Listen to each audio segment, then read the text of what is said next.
ঢাকা বিশ্ববিদ্যালয়ের ডাকসু নির্বাচন বিশ্বের সব ছাত্র রাজনীতির অভিধানে এক নাম, যেখানে ভিপির লড়াই মানে শুধু প্রতীক নয়, বরং ভবিষ্যৎ নেতৃত্বের রাশিফল। আজকের বিশেষ প্রতিবেদনে তুলে ধরছি কে আসছেন ডাকসু ভিপি হিসাবে, কার ইশতেহারে কী প্রতিশ্রুতি ও বাস্তবতা, এবং কার নিশ্চিন্ত অনলাইন ব্রেস্টে কারা নিজেদের দাবিদার প্রতিষ্ঠা করছে। প্রথমে আসি ভোটের সময়সূচি হিসেবে। আগামী ৯ সেপ্টেম্বর ২০২৫ অনুষ্ঠিত হবে ঢাকা বিশ্ববিদ্যালয়ের কেন্দ্রীয় ছাত্র সংসদ ডাকসু নির্বাচন। ফাইনাল ঘোষণা অনুযায়ী ৪৫ জন প্রতিদ্বন্দ্বী ভিপি পদে লড়বেন।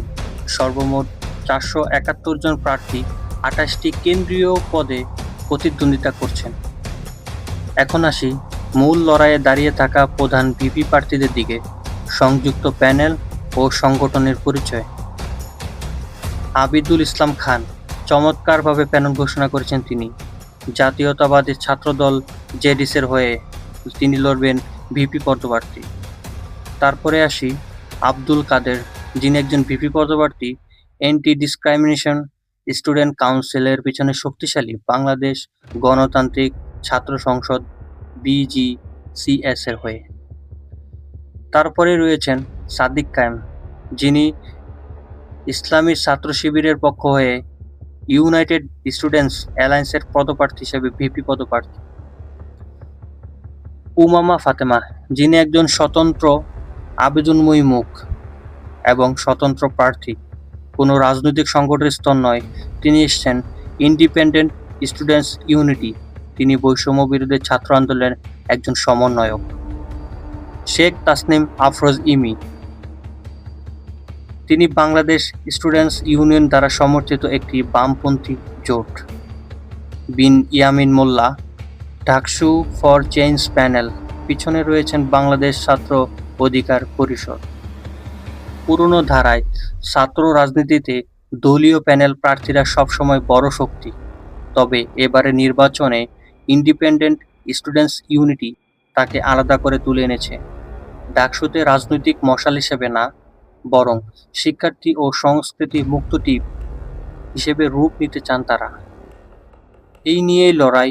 সংগঠিত কাঠামোর শক্তির বিপরীতে শিক্ষার্থীদের সরাসরি আস্থা ও পরিবর্তনের দাবি। প্রার্থীদের ইশতেহার ঘেঁটে দেখা যাচ্ছে জেডিসি প্যানেল 10টি মূল প্রতিশ্রুতি, মোট 65টি কার্যকর পদক্ষেপ, যেটা আধুনিক, নিরাপদ ও বাসযোগ্য ক্যাম্পাস গড়ে তুলতে ফোকাস করে। নারী শিক্ষার্থীদের সুরক্ষা, গবেষণা ও পাঠ্যক্রম আধুনিকায়ন, হ্যারাসমেন্ট মুক্ত প্রশাসন সেবা, হেলথ ইন্স্যুরেন্স পরিষেবা, ব্যাটারি চালিত শাটল সার্ভিস সহ নানান প্রতিশ্রুতি নিয়ে তারা প্যানেল ঘোষণা করেছে। অ্যান্টি ডিসক্রিমিনেশন স্টুডেন্ট কাউন্সিল বিজিসিএস প্যানেলে ওয়ান স্টুডেন্ট ওয়ান বেড, আবাসন সংকট, প্রথাগত হল রাজনীতির আবাসন ইত্যাদির উপর গুরুত্ব দিচ্ছে। প্রার্থীত্ব পরিষদ আওতাভুক্ত ইস্যুতে 4টি প্রধান অগ্রাধিকার: আবাসন, পরিবহন, খাবারের মান এবং প্রশাসনিক দুর্বলতা।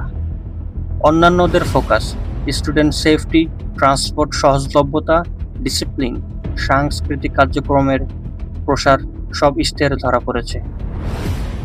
তবে জেনে রাখা দরকার, এই প্রতিশ্রুতিগুলো ইউনিয়নের সীমিত কাঠামোর বাইরে, বরং আন্দোলন তথা দাবির মাধ্যমে বাস্তবায়ন সম্ভাবনা রয়েছে। ক্যাম্পাস এখন শুধু পোস্টার আর জার্নালিং জায়গা নয়, এখন ক্রিয়েটিভিটি, অনলাইন ভিজুয়াল মেসেঞ্জারি চলছে। উমামা উস্তাউন রাফি, স্বতন্ত্র প্রার্থী ভিপি নম্বর 32, যুক্ত করেছেন 32 ভোট নম্বর 32কে ধানমন্ডি 32-এর সাথে স্মরণীয় বার্তা। ব্যাপক ক্রিয়া সংস্কৃতির শিকারের মধ্যে এই প্রার্থী পোস্টার করেছেন মেমোরিয়াল ইমেজ, অনলাইনে ভালো রেসপন্স পাচ্ছেন। যারা ফ্যাশন ডিজাইনের note, leaflet, QR code, leaked bookmark, সঙ্গীতহীন জিঙ্গল ব্যবহার করেছেন, সরাসরি সোশ্যাল মিডিয়া ভাইরাল প্রমোশন। এবার ডাকসু নির্বাচন 2025-এর প্রচারণার মাঠ দুভাগে বিভক্ত: মাঠ পর্যায়ে এবং অনলাইনে। মাঠ পর্যায়ে হিসেবে বড় সংগঠনগুলো মিছিল, লিফলেট ও হলভিত্তিক প্রচারণা চালাচ্ছে এবং ফেসবুক, টুইটার ইনস্টাগ্রামে চলছে ভিডিও, হ্যাশট্যাগ ও লাইভ ক্যাম্পেইন। বিশেষ করে স্বতন্ত্র প্রার্থীরা ডিজিটাল প্রচারণায় সাড়া পাচ্ছেন। কিন্তু সব বিষয়ই শুভ ছাপ ফেলে না। সোশ্যাল মিডিয়ায় ছড়িয়ে পড়া স্ক্যামার ক্যাম্পেইন মহিলা প্রার্থীদের প্রতি, যা নির্বাচনকে তুচ্ছ ও বিষাক্ত করছে। নিয়ম ভঙ্গের অভিযোগ, যেমন বেনামিভাবে পোস্টার, কোড অফ কন্ডাক্ট লঙ্ঘনের অভিযোগ, এগুলো সবার নজর কেড়েছে, বিশেষ করে বিজি, সিএস এবং জেডিসি প্যানেলের মধ্যে। এখন আসি সিকিউরিটি নির্বাচনের পরিবেশ নিয়ে। নির্বাচনের দিন নিরাপত্তা থাকবে 3 ধাপে। বিএনসিসি ও প্রক্রিয়াল টিম, পুলিশ এবং ক্যাম্পাসে প্রবেশ করতে থাকবে স্ট্রাইকিং ফোর্স। নির্বাচনের পরিবেশ জোরালোভাবে শান্ত, ফেয়ার, ফ্রি, যদিও পেছনে রাজনৈতিক চাপ অব্যাহত আছে। তবুও শিক্ষার্থীরা আস্থাময় শিক্ষা ও সংস্কৃতি ফিরতে আশা করছেন। সম্ভাব্য ফলাফল ও বিশ্লেষণ। মিডিয়া অনুসারে জেডিসি প্যানেল তাদের শক্ত সংগঠন ও বিস্তারিত 65 দফা ইশতেহার দিয়ে প্রভাব বিস্তার করেছেন। স্বতন্ত্র উমামা ফাতেমা অনলাইনে সৃষ্টিশীল, প্রশংসিত, শিক্ষার্থীদের আস্থা ধরে রেখেছেন। বিজিসিএস প্যানেল অধিকতর আন্দোলন ও অধিকার ভিত্তিক প্রস্তাবনার জন্য সম্মান পাচ্ছে। এই সংমিশ্রণ হতে পারে সবচেয়ে দৃশ্যমান, প্রভাবশালী, ব্যালেন্সড ফলাফল, অথবা মুভমেন্ট বেসড সুইং, যেখানে আন্দোলনী ভোটের চাবিকাঠি। শেষ কথা, ডাকসু নির্বাচন শুধু একটি ভোটই নয়, এটি শিক্ষার্থীদের সিদ্ধান্ত। এই সিদ্ধান্ত হোক শিক্ষামূলক, স্বাধীন এবং নিরাপদ, সে আশা নিয়ে।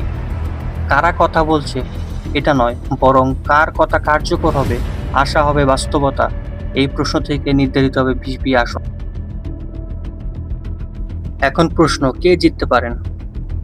দীর্ঘদিনের নেটওয়ার্ক ও হল ভিত্তিক প্রভাবের কারণে সংগঠন প্রার্থীরা এখনো এগিয়ে। অনেক ভোটার ঐতিহ্যগতভাবে দলীয় প্রার্থীকে ভোট দিতে অভ্যস্ত। স্বতন্ত্র প্রার্থী অনলাইন প্ল্যাটফর্মে তারা দারুণ সাড়া পাচ্ছেন, বিশেষ করে বহিরাগত ছাত্ররা এবং নতুন প্রজন্মের দিকে ঝুঁকছে যারা। মাঠে সংগঠনের সাথে পাল্লা দেওয়া তাদের জন্য চ্যালেঞ্জ। হল ভিত্তিক আবাসন ছাত্ররা সাধারণত সংগঠনের প্রভাবাধীন। বহিরাগত ছাত্ররা তুলনামূলকভাবে স্বাধীন, তারা স্বতন্ত্র প্রার্থী বা নতুন ধারার দিকে ভোট দিতে পারেন। অতীত ডাকসু নির্বাচনে বড় সংগঠনগুলো প্রভাবশালী ছিল, তবে দীর্ঘদিন বিরতির পর এবার শিক্ষার্থীদের মধ্যে পরিবর্তনের ডাকও প্রবল। কোনো স্বতন্ত্র প্রার্থী যাকে শুরুতে হালকা করে দেখা হয়েছেন, তিনি অনলাইনে প্রবল সমর্থনে শেষ মুহূর্তে শক্ত প্রতিদ্বন্দ্বী হয়ে উঠতে পারেন। সবকিছু মিলিয়ে বলা যায়, সংগঠন ভিত্তিক প্রার্থীরা এগিয়ে থাকলেও এবার স্বতন্ত্র প্রার্থীরাও গুরুত্বপূর্ণ ভূমিকা রাখতে পারে। ফলে নির্বাচন হতে যাচ্ছে হাড্ডাহাড্ডি, প্রতিদ্বন্দ্বিতাপূর্ণ। ডাকসু নির্বাচন কেবল একটি ছাত্র সংসদ নির্বাচন নয়, এটি বাংলাদেশের ভবিষ্যৎ রাজনীতিরও পূর্বাভাস। শিক্ষার্থীরা চায় পরিবর্তন, নিরাপদ ক্যাম্পাস এবং সত্যিকারের প্রতিদ্বন্দ্বিত্ব। কে হচ্ছেন ভিপি তা ঠিক করবে শিক্ষার্থীদের ভোট, কিন্তু এর মধ্যেই পরিষ্কার, এবারের ডাকসু নির্বাচনে শিক্ষার্থীরা তাদের শক্তি পরিচয় দিতে প্রস্তুত।